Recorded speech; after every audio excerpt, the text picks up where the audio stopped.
कामयाब soap serial ज़हर ज़िंदगी जूं 50 किस्तूं पूरे थियण ते असांजे हिन ड्रामे जो कैमरामैन सागर आरई साहब, असांजे डायरेक्टर फरज़त मलक खजू साहब ऐं असांजी सीनियर आर्टिस्ट मुंहिंजी महाबेली माई जेका हिन में मुंहिंजो घरवारी जो किरदारु अदा करे पई। सॼी असां फैमिली ऐं हिकिड़ो ख़ुशी जो इज़हार कयूं था त असां 50 किस्तुनि में पहुची विया आहियूं।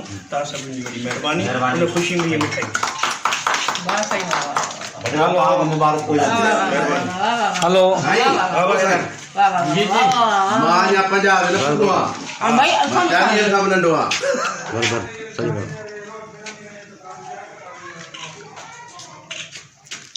ऐं नई अदाकार आहे इहा एंजल गज़ल साहिब किस्त कोन हली अथसि। गज़ल ॿुधाईंदी ख़ुशीअ में।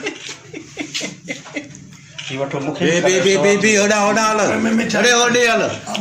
तव्हांखे हिते अची कीअं लॻो?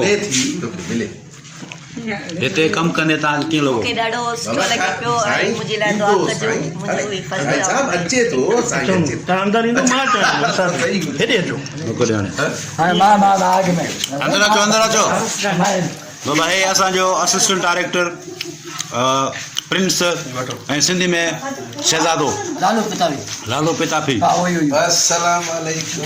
हे असांजो पहिरीं प्यारो हबीब पंवर को डायरेक्टर माना मिनी डायरेक्टर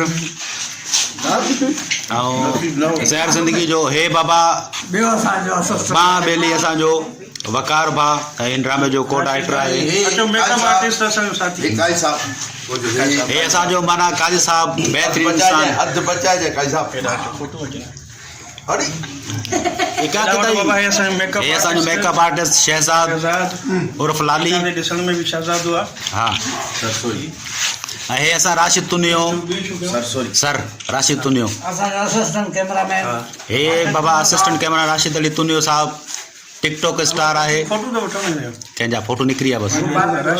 हाँ शहज़ाद के ॿियो केरु बचियो? रखंदुमि पोस्ट बाक़ाइदे। ॿियो केरु बचियो? बाबा हे न्यू मेकअपमैन हे न्यू मेकअपमैन हे बा नओ मेकअपमैन ये माना भर्ती थियो आहे सिंधी मीडिया में। जानकारी वठ जेके दोस्त रहियल आहिनि।